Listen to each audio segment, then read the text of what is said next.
Li era o rei de imperio de milhões de dólares. Mhamim que tinha tudo. Uma penthouse na Park Avenue. Uma família amorosa e uma esposa cuja elegância era a inveja de Nova York. Mas Julian Huxley queria mais. De tudo fora por uma mulher mais nova. Descartando a sua esposa Amelia como uma bugiganga esquecida. Pensava que a estava a deixar sem nada. Neo sabia que fora ela quem lhe tinha dado tudo. E ao tentar tirar-lhe a dignidade a casa, estava prestes a descobrir o segredo que ela guardava há mais de uma década.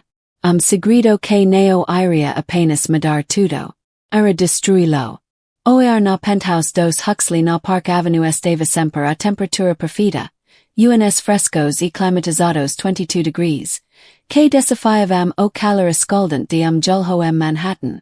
Era ambiente tão cuidadosamente curado como a arte digna de musuas paredes e a vista inestimável para o Central Park, que se estendia como reino pessoal.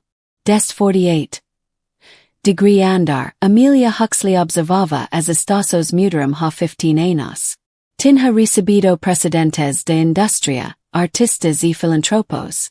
Criara dois filhos, Elenina e Theodore, dentro destas paredes silenciosas e opulentas. E era daqui que estava prestes a ver a sua vida desmoronar-se. Neocômico como uma explosão, mas como uma série de mudanças silenciosas, quase imperceptíveis. Estava no modo como o seu marido, Julian, o celebrado magnata de tecnologia e suposto bilionário feito por si mesmo, cômico a olhalá. O melhor a olhar através dela. Os seus olhos, outrora caios de amor feroz e possessivo, agora tinham brilho frio e indifferente. Li que antes elogiava o seu gosto impecável e a sua graça social como essenciais para o seu sucesso. Agora fazia comentários mordazes e casuais sobre a sua vida ociosa. Deve ser bom, dissera apenas na semana passada. Gesticulando vagamente para o arranjo floral que ela estava a comprar meticulosamente. Ter tempo para se preocupar com flores. Neo esperou resposta. Já se virava novamente para o telefone. O polgar a deslizar incessantemente, aumenta milhões de quilómetros de distância, no mundo dos fusos e aquísicos. E enquanto Amelia começava a suspeitar de algo, ou de alguém, Julian Huxley cultivara mito torno de si. Que a imprensa e o público consumeram com entusiasmo. Era o brilhante estudante bolsista do Queens que subira a pulso ao topo. O visionário por trás de liosis. Uma empresa de análise de dados que se tornara a espinha dorsal do comércio eletrônico global. Era carismático, implacável e devastadoramente bonito. Com maxilar capaz de cortar vidro e sorriso que podia desarmar senadores. O mundo viu como rei. E a Amelia, a sua bela e serena esposa, como a reina perfeita. Mas o trono tornava cada vez mais frio. A distância entre eles crescera et se tornar abismo largo e silencioso. Os jantares tornaram-se protocolos. As suas viagens mais frequentes. As desculpas para noites tardias no escritório mais elaboradas e menos credíveis. Já Neo a tocava. O toque casual de uma mão as costas ao entraram gala. O breco passado sobre ela no sofá. Tudo desaparecera. Retirara o seu afeto como preciso limpa de bisturi de cirurgio. Amelia sentiu nos ossos. Uma dor celular profunda que I além de negligência emocional. Durante meses. Cansaco estranho tinha sido o seu companheiro constante. Uma fadiga tão profunda que. Algumas manhas, sentia os membros como estivessem caios de chumbo. Tivera momentos estranhos de tontura. Formiguero nos dedos que atribua a nervo comprimido. A sua caligrafia, outrora fluida e elegante, tornara-se ligeiramente tremula. Disse a si mesma que era o stress. O stress de manter a vida perfeita, de gerar os horários exigentes dos filhos nas suas escolas privadas de elite, de orquestrar os intermináveis eventos de caridade que cimentavam o nome Huxley nos anais da sociedade nova-iorquina. O stress de saber que seu marido lhe escapava. Esta noite era o 16. degree aniversario de casamento deles. Amelia tinha organizado jantar como casa, como seu chef preferido a preparar refiacao. Usava vestido simples, mas de seda incrivelmente caro. Number tom de safira que combinava como essas alhas. Tinha fito o cabelo.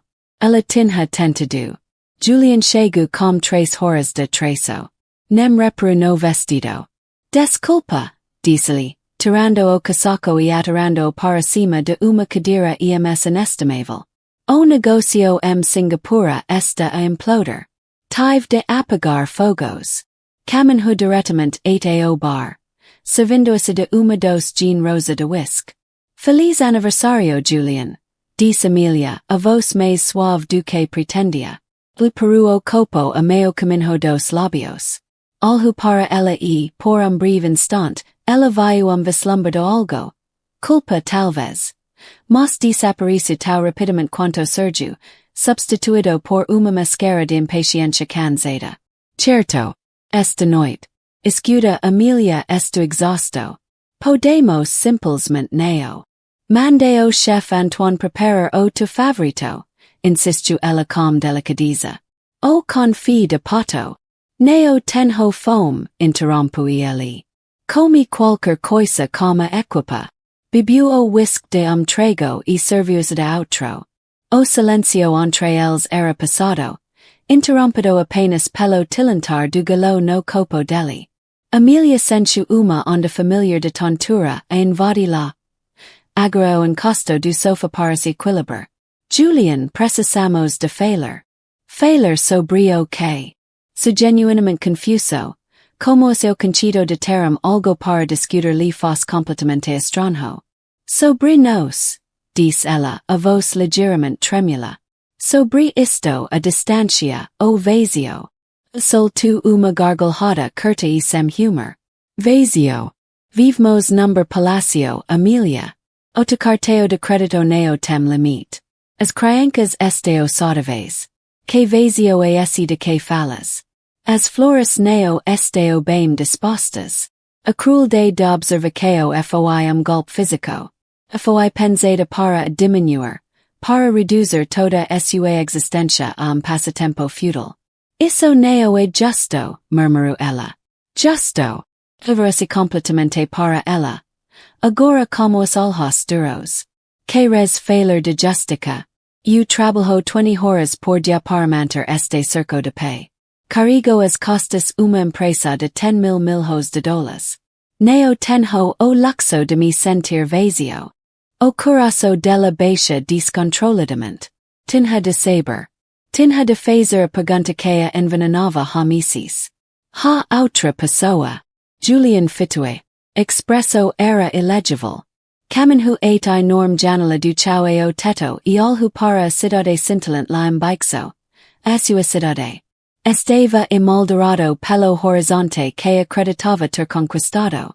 Quando finalmente falou, a voz era fria e distante, como se tratasse de uma transação comercial. Sim, disse sem se virar. Ha! A palavra ficou suspensa no ar. Sugando todo o oxigênio da sala. Era a confirmação de uma verdade que ela já sabia. Mas ouvila dita em voz alta foi como ver o chão desaparecer sob seus pés. O nome dela é Sloane Parker, continua o tom pleno. É vice-presidente senior de minha divisão estratégica. Brilhante. Ambiciosa. Compreendo meu mundo. E tem 28 anos. Amelia ouviu as palavras neoditas a gritar-me na mente. Tinha visto a foto de Sloane Parker numa newsletter de empresa.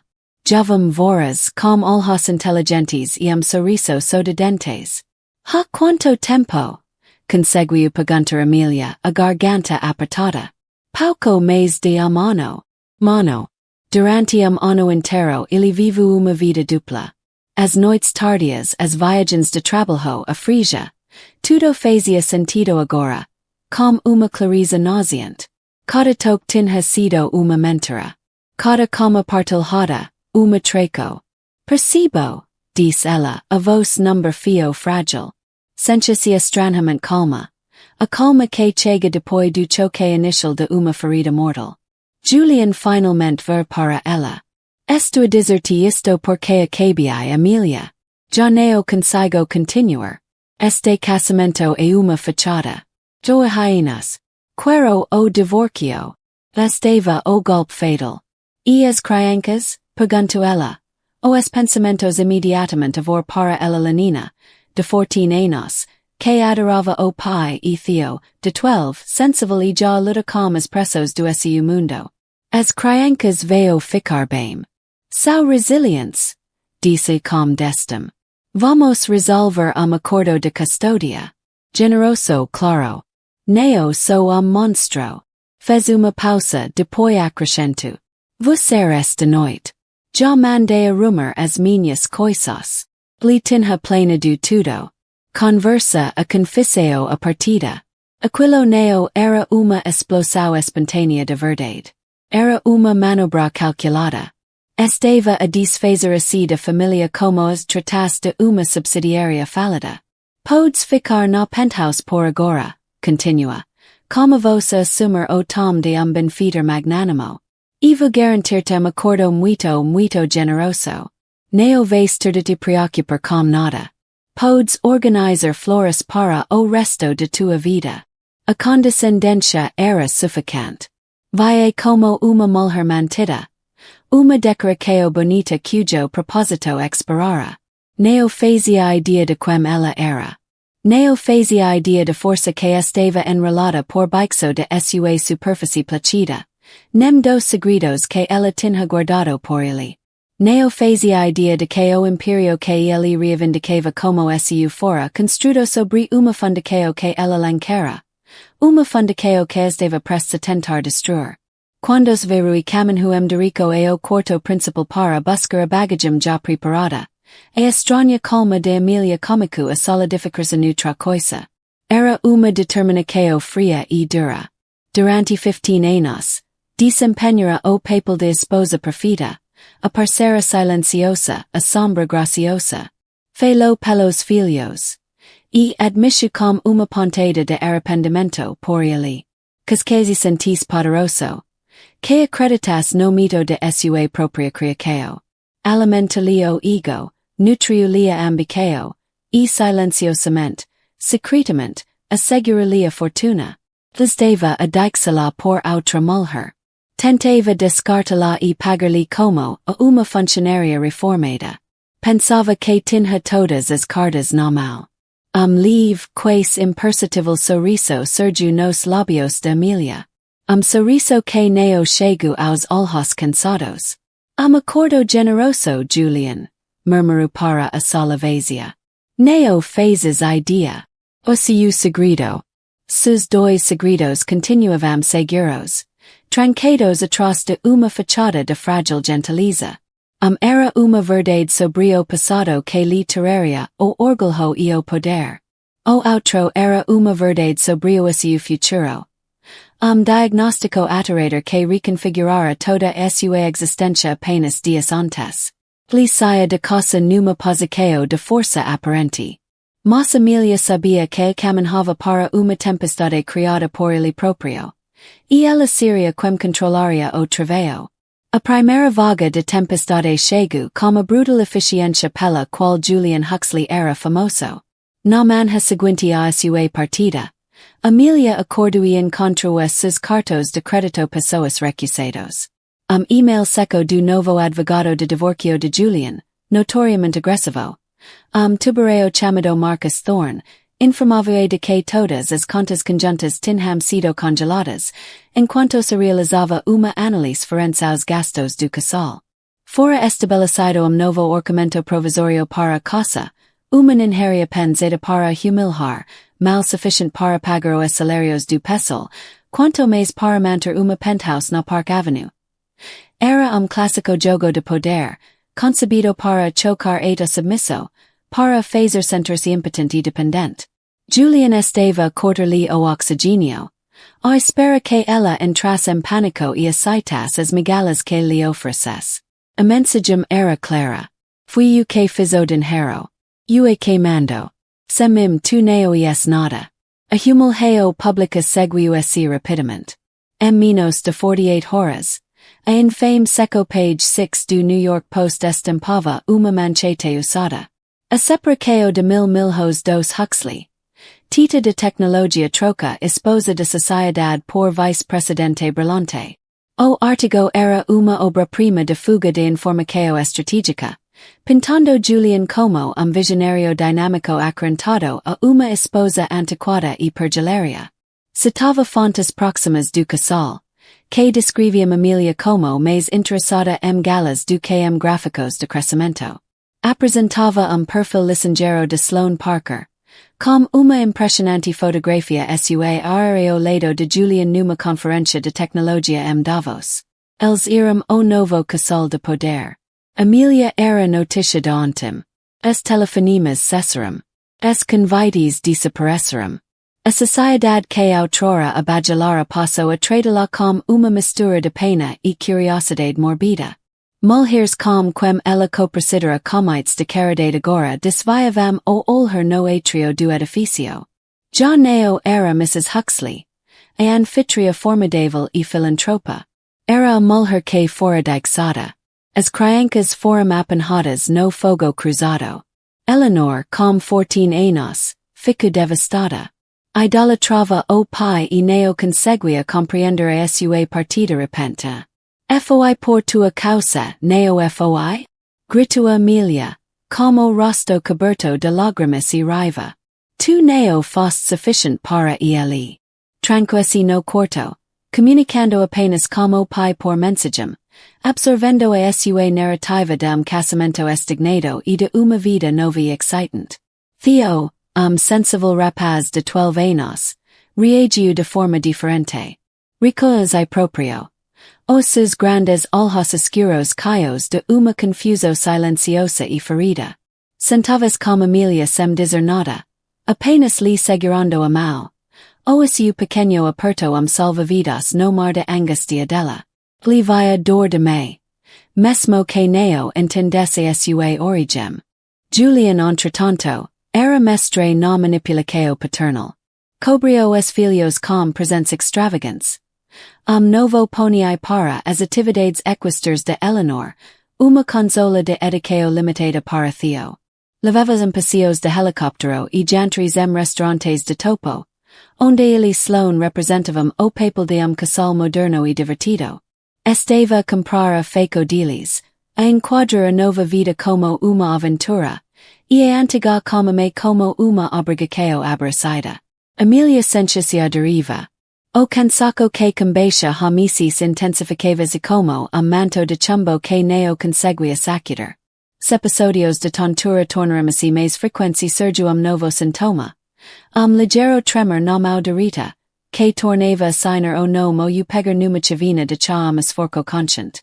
Numa tarde, enquanto ajudava Theo como modelo de avião, a pequena aça de plástico caiu-lhe dos dedos dormentes 3 vezes. Theo olhou para ela com preocupação. Me estás bem? Sou cansada corito, disse ela forcando sorriso. A mentora sabia as cinzas na boca. 2 dias antes de Julian ter saído, Amelia tinha finalmente ido ver o Dr. Evans, o discreto médico de família. Após uma série de exames, ensinou-se como ela no seu tranquilo consultório ferrado de livros. As palavras que uso foram suaves, mas o significado devastador.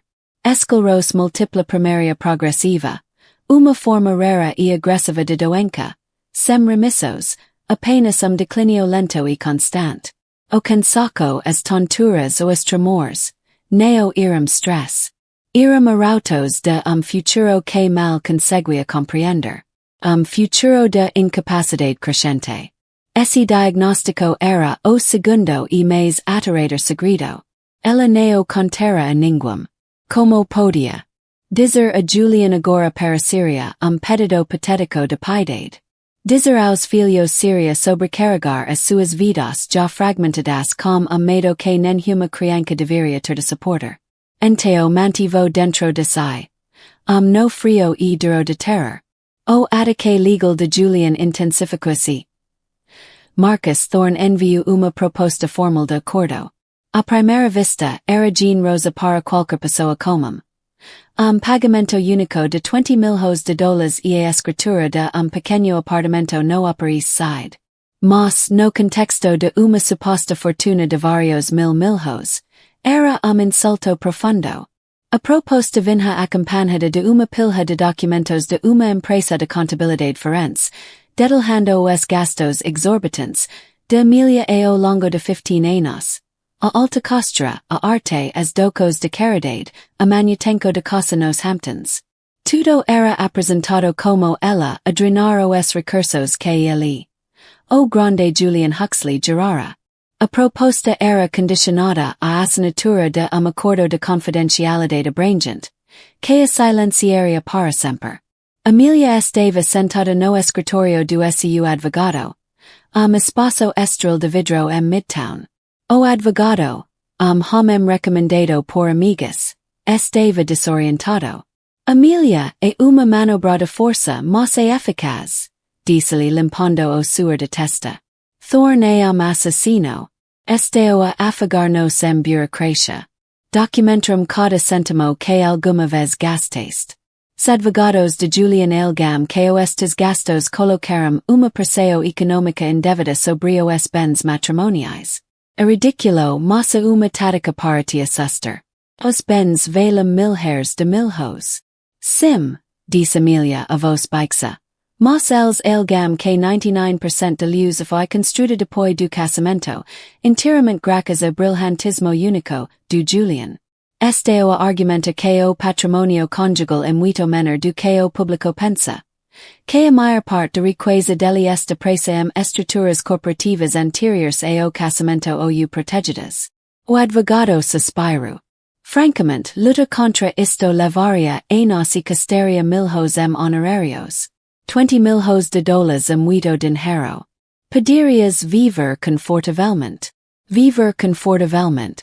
A frase era tão absurda que quase duvidei dara. Algo para Maudarita, posada no Colorado. Sentia o tremor persistente. Conforto neo era uma palavra que fizesse parte de sua nova realidade. Ela precisava de mais do que conforto. Precisava de segurança. Precisava de controlo. Precisava de proteger os filhos de futuro onde o pai detinha todo o poder. E ela era uma dependente inválida de sua generosidade. Nessa noite, sentindo-se completamente derrotada, Amelia caminhava pelo seu apartamento cavernoso e silencioso. O pessoal tinha sido despedido. Vítimas dos cortes de Julian. O silencio era quebrado apenas pelo zumbido do ar-condicionado. Passou pela biblioteca, uma sala que Julian sempre reivindicara como o seu santuário. Estava caia de livros de capa de couro que lhe nunca lera. Escolhidos por decorador para transmitir uma aura de gravidade intelectual. Na sua imponente secretária de Magno, entre os vestigios arrumados de sua antiga vida, restava apenas objeto. Uma pequena caixa de madeira, intrincadamente entalhada. Fora presente do avô para a avó dela, passado para sinodia do seu casamento. Julian sempre a ácara antiquada e relegare para conto de secretária, onde servia de porta-canitas. Amelia Pigunela. Os dedos, a pesar de ligeira dormência, percorreram as entels familiares. Dentro de quila caixa, décadas atrás, o seu avô guardara uma chave crucial. Era objeto sentimental, mas desperta uma memória. Uma ligação a mundo muito diferente dos milhos tecnológicos de Julian. Mundo de dinheiro antigo, de poder silencioso, de lealdade inabalável. O seu avô, Alistair Davenport II, neo fora tita nem magnata. Fora investidor silencioso. Homem que construiu e preserva riqueza ao longo de gerações com prudência e visão. Desprezava homens como Julian. Homens que perseguiam manchetes e confundiam fama com substância. Antes de morrer, sentara-se com Amelia e explicar-lhe a natureza da fortuna da família. Os trusts, os portfólios descritos, os imóveis que neo constavam de nenhuma lista pública. Homens camativos criam bol has, dicerali, como vos ruca pela idade. A substantia perdura. Lembrati disso minha querida. Ella lembra, etambams lembra do advogado deli.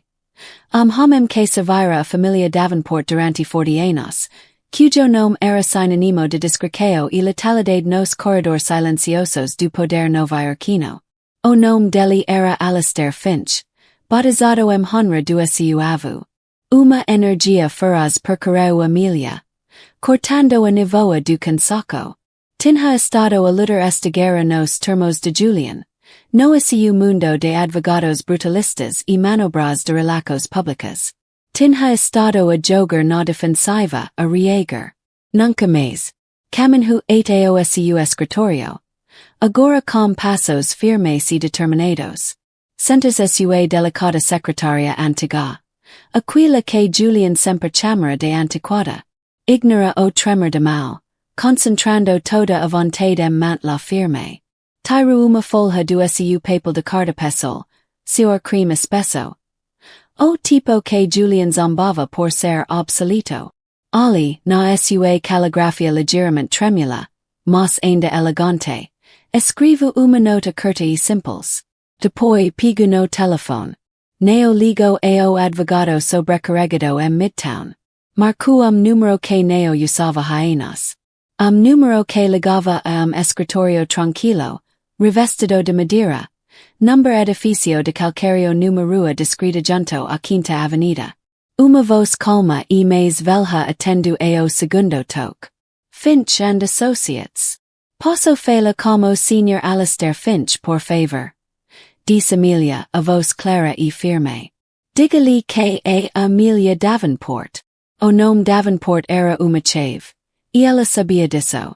Para ela, era o prico que Julian colocara em 15 anos de sua vida. Dos seus filhos. Do seu silencio. Era insulto embrulhado em condescendência.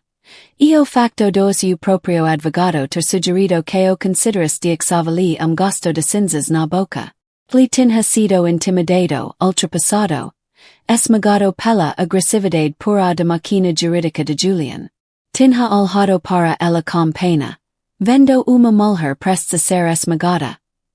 Ela chegou à entrada principal do edifício. O porteiro apressou-se a abrir-lhe a porta com a habitual deferência. No entanto, os olhos dele continham aquele mesmo lampejo de pena que ela comunicava a ver em toda parte. Já não era Mrs. Huxley, a formidável estratega de poder por mérito próprio. Era a mulher que fora deixada. A penthouse. Outrora santuário de beleza curada e centro vibrante de vida familiar.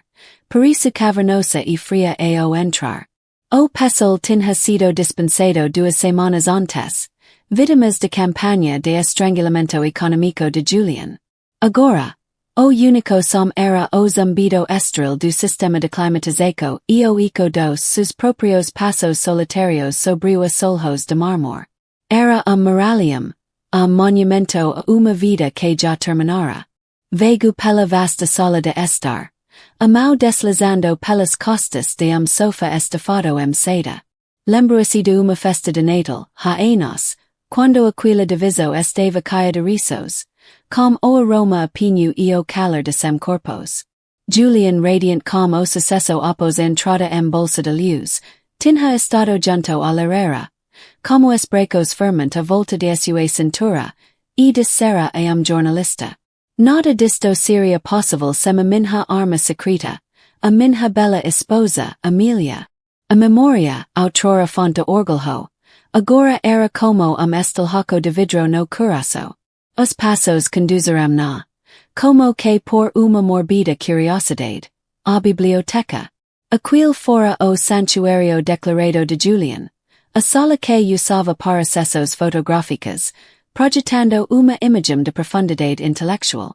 Era uma farsa tal como o dono. As prateleiras estavam repletas de clássicos encadernados em couro, comprados a medida por decorador. Com lombadas intricadas e páginas nunca lidas. Era cenário encenado para o papel de Julian Huxley. Tita da Indústria.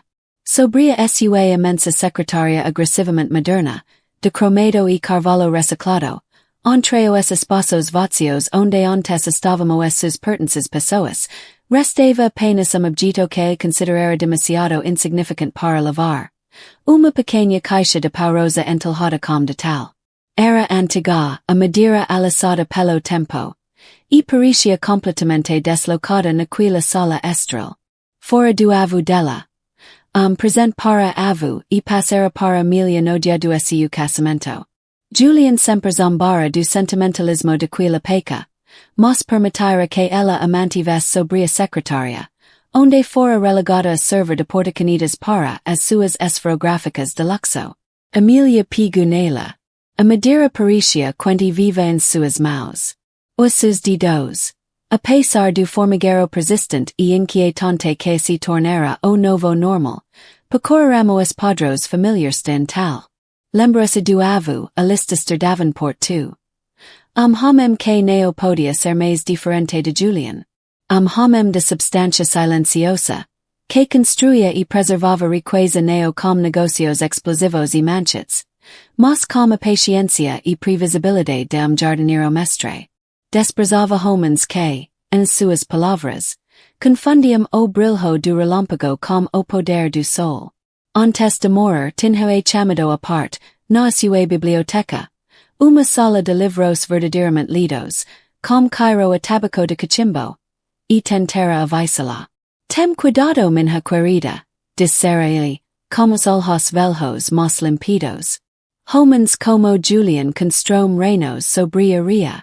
Precisam de aplausos constantes para acreditarem nos seus proprios mitos. Uma verdadeira fundação constroem silencio, sobre pedra. Dentro da caixa de pau rosa. O avu guardara uma única chave ornamentada, a chave do seu escritório privado. Agora era apenas uma caixa, vazia de tudo exceto memórias. Mas eu segura lá. Amelia sentiu uma faísca acender-se na paisagem fria e desolada de sua mente. Era uma ligação a poder diferente, a mundo diferente, a mundo de pedra neo da ria. E nesse mundo a sua família tinha partido.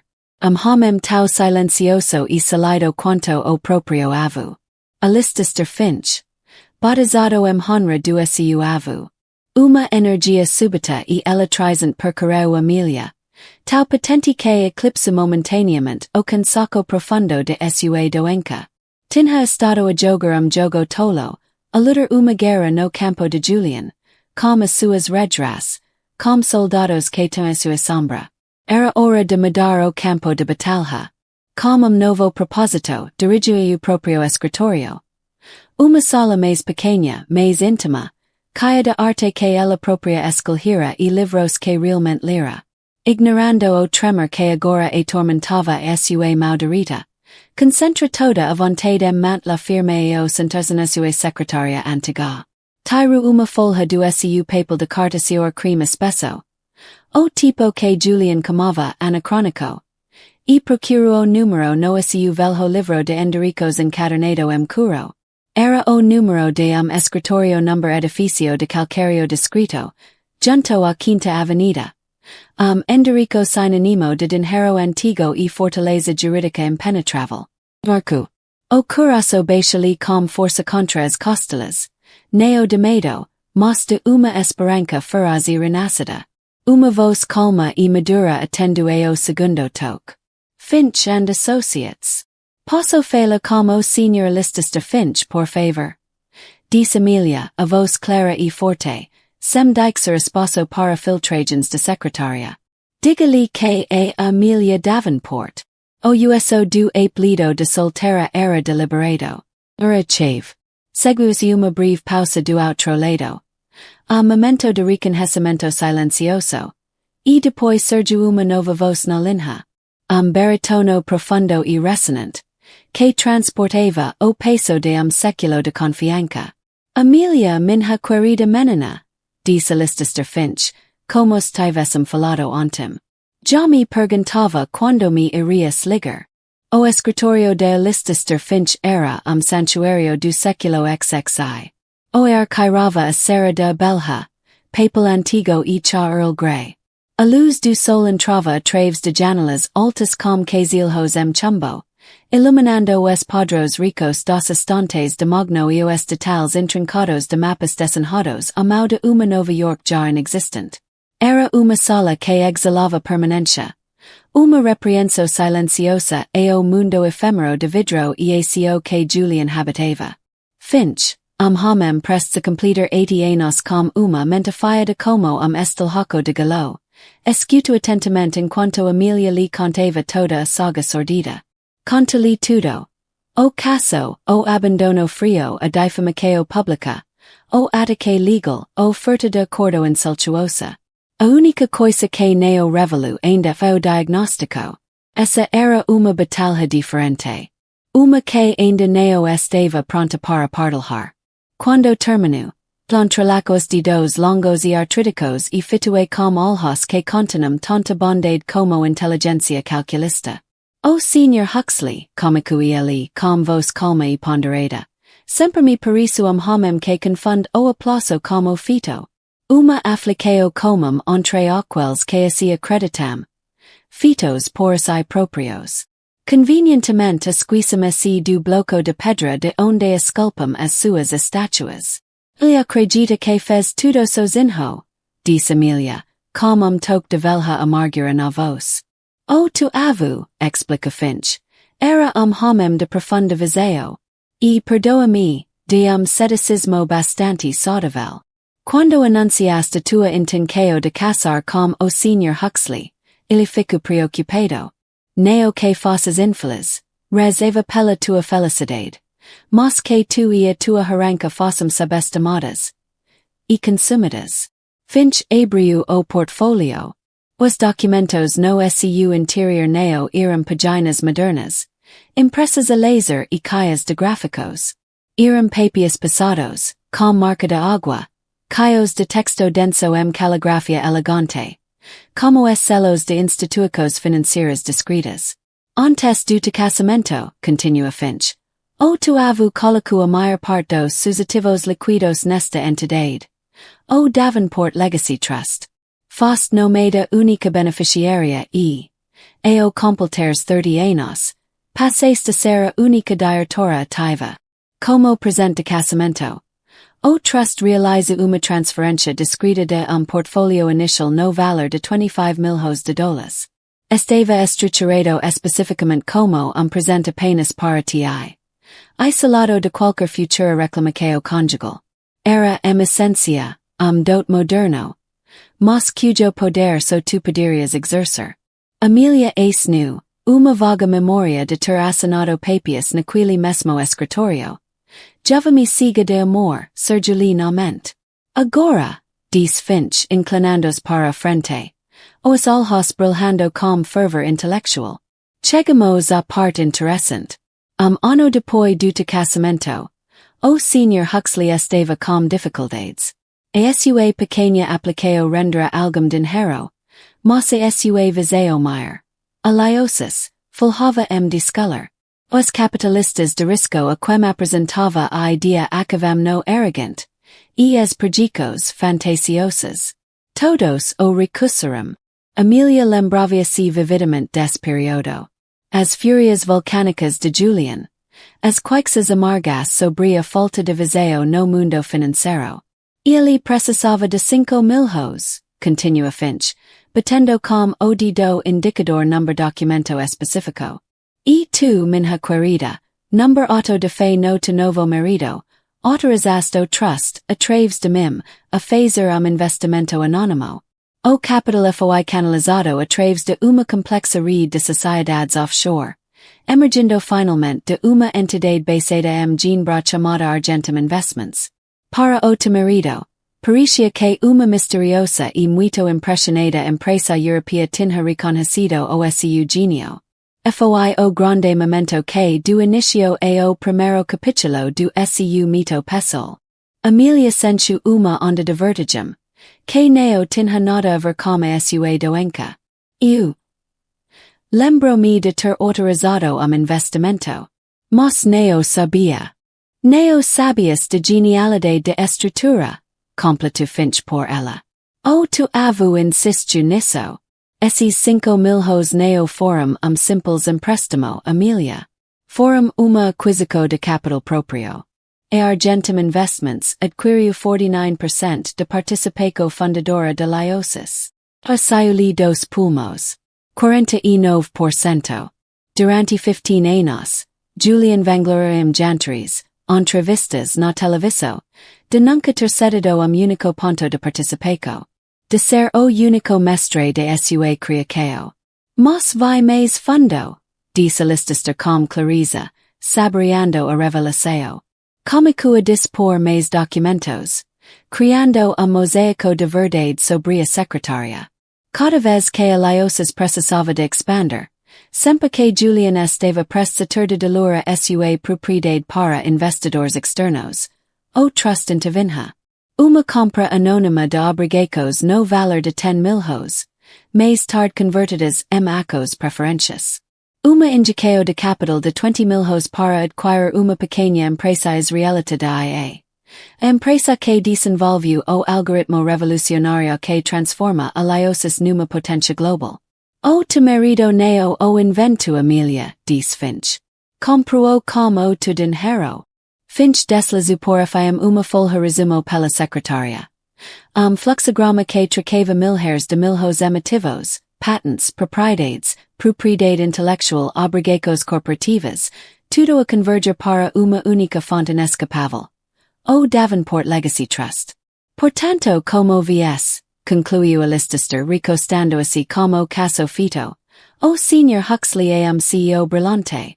Pegou no capital e construiu uma empresa notável. Mas neo é o rei. E no melhor dos casos, sociogerente que detem 51%. Soutros 49%, a participaco silenciosa, fundadora, e mais poderosa, pertencem de ti. Ser do escritório de listister Finch vai como ser de filme a preto e branco e entrar number mundo de cores vibrantes e chocantes. A cidade parecia diferente. As pessoas os edifícios o proprio ar. Tudo mudado. Ela possuía poder que nunca subra que tinha. Mas eu desco os degraus para a rua. A perna direita estremiço. Lembrete sombrio do seu outro e mais intimo segredo. A ironia era de corder respiracao. No momento exato que descobria que tinha recursos financeiros quase ilimitados, era forcada a confrontar os limites absolutos do seu próprio corpo. Neo a esperar por uma vitória legal. Era relógio a contar ao contrário. Isto mudava tudo. Já neo se tratava de ensinar Julian uma lição. Já neo se tratava de justica ou orgulho. Era uma luta crua e primitiva pela sobrevivência. Ela precisava desses recursos. Neo para o punir mas para se salvar. Precisava dos melhores médicos, dos tratamentos mais radicais, de capacidade de combater a doença com todas as armas que o dinheiro pudesse comprar. Precisava de garantir o futuro dos filhos. Para tempo que poderia já neo estar lá para os proteger. O medo que fora no frio no estamego tornou-se number bloco de galoões veias. Era a coragem que nasce quando se encara o abismo. Quando regresso a penthouse. Deixo de parecer túmulo. Passo a ser uma sala de guerra. Sentou-se a secretária, pegou no telefone. Amau agora perfeitamente, inquietantemente firme. O primeiro telefonema foi para a principal clínica de investigação de no mundo, Basileia Suica. O segundo, para a firma de segurança mais discreta e eficaz de Nova York. Exalava cocktail potente de poder, riqueza e certeza absoluta. A seu lado, Sloane Parker era o acessório perfeito de sua vitória. Vestida com vestido casalo afiado e elegante. A postura impecável. A expresso uma mistura calculada de seriedade corporativa e adaricao sutil. Estava ali por sugestão de Thorne. Como executivo-chefe de liosis. Símbolo vivo e respirante do brilhante futuro que Julian estava a escolher detrimento do seu passado estignado. A presença dela era uma crueldade calculada. Destinada a sublinhar a obsolescência de Amelia. Marcus Thorne, homem com o sorriso predador colado ao rosto, remexia nos sus papias com lentideo titral.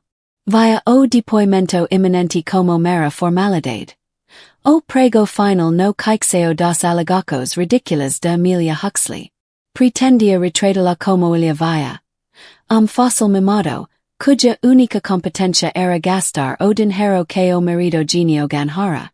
Esperava lágrimas, explosos emocionais.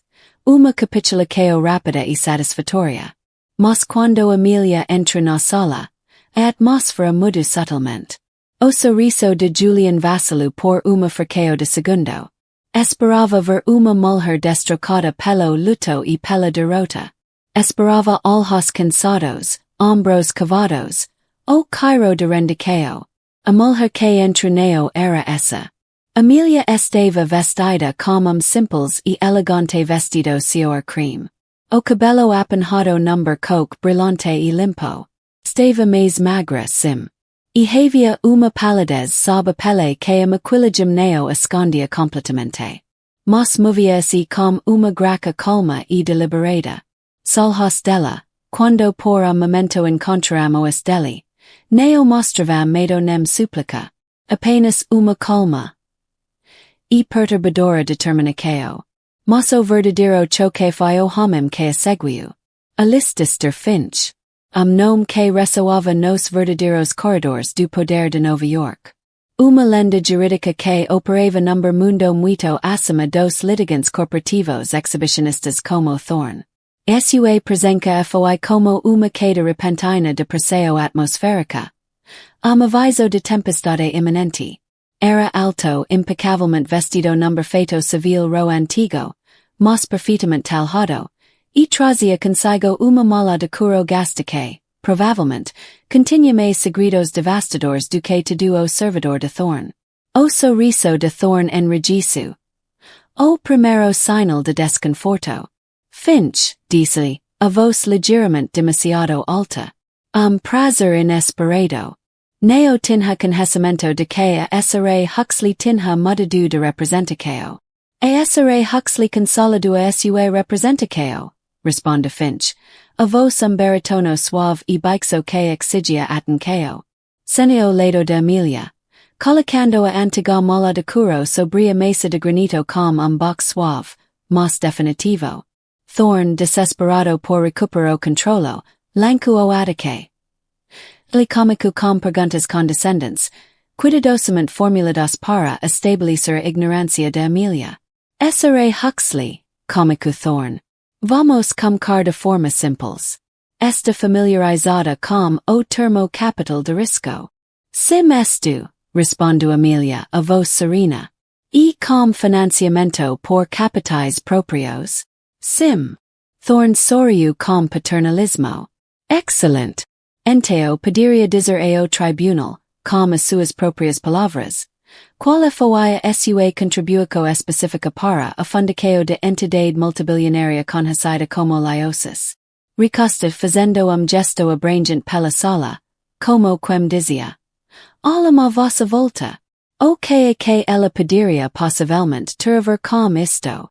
A minha contribuição, disse Amelia, desviando o olhar de Thorne para fixá-lo diretamente no marido. Foram os 5 milhões de dólares capital semente que permitiram a constituição de empresa.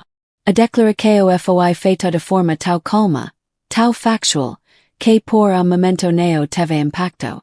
Julian soltou uma curta e aguda gargalhada de incredulidade. Do que ela está a falar? Esse financiamento veio de uma firma de capital de risco europeia.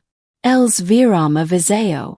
Thorne, recuperando o controlo, fez gesto displicente com a mão. S.R. Huxley, isto é uma declaração legal, neo romance de fantasia. Temos os documentos de constituição. O seu nome neo aparece parte alguma. Está correto, interveio Alistair Finch, a sua voz cortando atenção na sala. Com movimentos pausados, retiro de posta ficheiro fino e discreto. O nome nos documentos de investimento era Argentum Investments S.A. Deslizou uma única folha de papel sobre a vasta mesa. A folha deslazuem silencio sobre a superficie polida, parando diretamente em frente de Marcus Thorne. Isto, continua Finch, é uma cópia do registro de transacção Swift. E, retirando segundo conjunto mais espesso de documentos encadernados em azul, acrescento. Estes são os estatutos de Constituição de Argentum, registrados em Ginebra. Veo considerá-los bastante elucidativos. Demonstram de forma clara que a Argentum Investments é, e sempre foi, uma subsidiária integral do Davenport Legacy Trust. Fez uma pausa, dixando que as palavras assentassem. A minha client será Amelia Davenport Huxley. É a única beneficiária e diretora do Trust. O rosto de Thorne, que enteo tinha uma tonalidade rosada de confiança, começou a empalidecer. Fidevo as papias como se fossem serpentes venenosas. Julian arancos das mãos dele. Os olhos avararam o texto denso. Os nomes desconhecidos, as assinaturas incriminatórias. Uma veia começou a pulsar-lhe na tempora. Isto é falsificado, rosnu atirando os papias de volta à mesa. Isto é uma loucura. O sistema bancário sueco é conhecido por muitas coisas, Sr. Huxley, diz Finch friamente. Mas o sentido de humor neo é uma delas. Esse investimento de 5 milhões neo foi gesto de boa vontade. Foi uma aquisição de capital. Retiro outro documento. Garantiu o Trust uma participação fundadora de 49% na sua empresa. A mal perfeitamente manicura de Sloane Parker, que enteo repousava sobre o antebreco de Julian, recua discretamente. Sua mente fiada e ambiciosa processava a informação a uma velocidade estonteante. A matemática era brutal. O deus rea quem ela tinha atado a carreira neo era imperator. Era no melhor dos casos corrigente. E isso, diz Finch, a voz abaixar enquanto preparava o golpe final. Foi apenas o comico. Durante as 2 horas seguintes, a Lister Finch destruiu meticulosamente, implacavelmente, a história de vida de Julian Huxley. Deixou de ser advogado, tornou-se arqueólogo, a descentrou os ossos de uma história enterrada e a exhibi-los à luz para todos verem. Com cada documento que tirava de velha posta de curo, apagava mais capítulo do mito que Julian construra. A indicao de capital de 20 milhões em 2012, canalizada através de outra sociedade offshore, que permitiu a Liosis adquirir a pequena empresa israelita da IA, cujo algoritmo se tornou o verdadeiro motor do seu sucesso. Julian contera a Forbes que tinha codificado a base de tecnologia number FIM de semana sem dormir. O financiamento para as expansos dos escritórios de Londres e Tokyo. O fundo de 50 milhões que foi usado para roubar equipas inteiras a Google e a Apple. Tudo. Algo para Amelia e veio 15 anos de sua vida reinterpretados. As perguntas discretas dela ao jantar. Já viste os relatórios trimestrais de quila empresa? Corrito. Li artigo interessante sobre desenvolvimento de redes neurais. Neo iram divagacos de uma esposa curiosa. Iram a vigilância de uma proprietária. Finalmente Finch virou-se para o imobiliário. Sr. Huxley, na sua proposta de acordo inicial, teve a gentileza de oferecer a minha client o direito de permanecer, por agora, na penthouse de Park Avenue. Gesto magnânimo. Deixou o sarcasmo para no ar. Infelizmente, é uma oferta que neo está em posição de fazer. Produziu os títulos de propriedade de penthouse e de vasta propriedade nos Hamptons. Como pode ver, ambas as propriedades foram adquiridas, neo por si nem pela Liosis, mas diretamente pelo Davenport Trust. Foram subsequentemente colocadas number trust irrevogável separado, em benefício dos seus filhos, Elalina e Theodore. A Sra. Huxley é a única administradora irrevogável. Finch inclinou-se ligeiramente para a frente. Tem vivido nas casas de sua esposa durante 15 anos, Sr. Huxley. E como administradora fiduciária, a essere Huxley tem o dever legal de proteger os ativos do trust. Portanto, devemos pedir formalmente que todos os seus pertences pessoas restantes, e os de sua associada, lancuas sloan olher de profunda dispensa. Sejam removidos das propriedades 8 sexta-feira às 17h00. Foi isso que finalmente o quebrou. Humil reo publica. A destituico do seu trono. Julian levantou-se bruscamente. A cadeira passada guinchando pelo chão e embatendo contra a credencia atrás dele. O rosto uma máscara aterradora de fúria purpura. Tu! Rugiu-lhe a voz a quebrar. Ele apontou de do tremulo e acusadora Amelia. Tu! Manipuladora. Mentirosa. Dixaste-me a creditor que era meu. Viste-me trabalhar até o limite. Viste-me construir aquilo do nada. Sabendo todo o tempo que tinhas isto nas mãos. Foi tudo uma mentira. Pela primeira vez, Amelia revelou treco de moco. Neo era medo. Era raiva fria, cansada. Ergueu-se lentamente, enfrentando-o do outro lado de mesa. O granito entre eles abismo entre dois mundos. Nunca foi uma mentira, Julian, disse ela, a voz baixa, mas carregada de peso imenso. Foi uma parceria. Silenciosa. Tu eras o rosto, o talento. Eu era o alicerce. Acreditiam-te e garanti que tivesses o capital para concretizar a tua visão. Mantive o meu nome fora dos papias porque sabia que o tu ego neo aguentaria. Queria que te sentisses rei. Fiz isso por nós. Pela nossa família. Solhos dela endureceram. E como é que retribuiste essa parceria? Trace-me. Mentiste-me. E depois tentaste descartar-me como lixo. Tentaste tirar-me os filhos, a casa, a dignidade. Tu neo querias apenas o divorcio, Julian. Querias aniquilar-me. Respiro fundo, deliberadamente, reunindo forças para a verdade final e devastadora. Mas tenho de te agradecer, disse ela, e a mudança no tom gelo a sola. A tua crueldade. Foi presente. Obrigo-me a parar de te proteger e a começar a proteger-me a mim. Porque esta luta nunca foi apenas sobre dinheiro para mim. Sobre tempo. Algo de que estou a ficar sem. Fez uma pausa. As palavras pairaram no silencio absoluto. No último ano, enquanto andavas ocupado como Sloan e a construir a tua nova vida. Eu estava ocupada a tentar perceber porque é que já não conseguia seguir uma canida. Porque é que subir lanco de escadas me deixava exausta. O cansaco que camaste de preguiça. Os episódios de tontura que ignoraste. Eram sintomas, Julian. Algo diretamente nos olhos dele e desferiu o golpe do qual ele nunca se recuperaria. Fui diagnosticada com esclerose múltipla primária progressiva. Degenerativa. Neotem cura. Vai eventualmente tirar-me tudo. A revelação foi como uma explosão sónica. Dixando vacuo no seu rastro. Julian recuou, cambaleando, fisicamente abalado. A raiva no rosto dissolveu-se numa máscara grotesca de horror e incredulidade. Cada comentário cortante que alguma vez fizera. Sobre ela precisar de uma cesta, sobre ser frágil, sobre neo terambiceo. E culinamente, agora exposto como autos de uma crueldade inimaginável.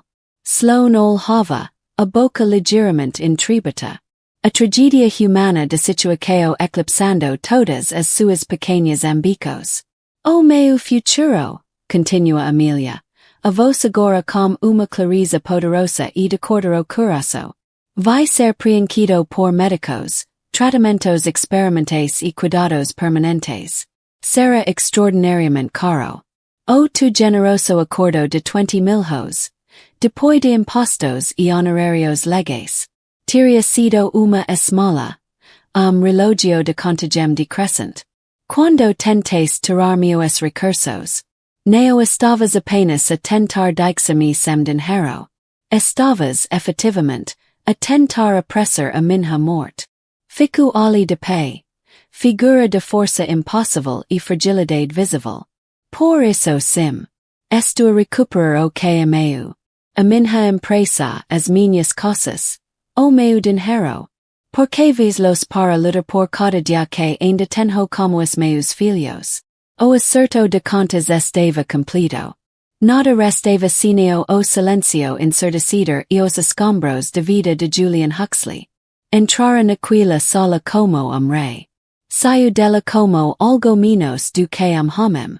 Assombrado para sempre pelo fantasma de mulher que tentou destruir tão casualmente. A história de Amelia é poderoso lembrete de que as pessoas mais silenciosas muitas vezes guardam os segredos mais estrondosos. Foi subestimada, descartada, deixada para enfrentar futuro impossível sozinha. Mas transforma a dor em poder. Os seus segredos em armas. Não apenas por vingança, mas pela sobrevivência. E tu? O que achas? Julian sempre foi monstro. O foi o poder que o corrompu. E o que desisto sobre uma sociedade que tão facilmente ignora as contribuições invisíveis das mulheres. Queremos saber a tua opinião nos comentários. Se esta história de treco, segredos e triunfo final te toco. Dixa like partilha com alguém que aprecie uma história de verdadeira justica. E subscreve o canal para mais dramas de vida real que te veo dixer sem palavras. Ativa o sino de notificações.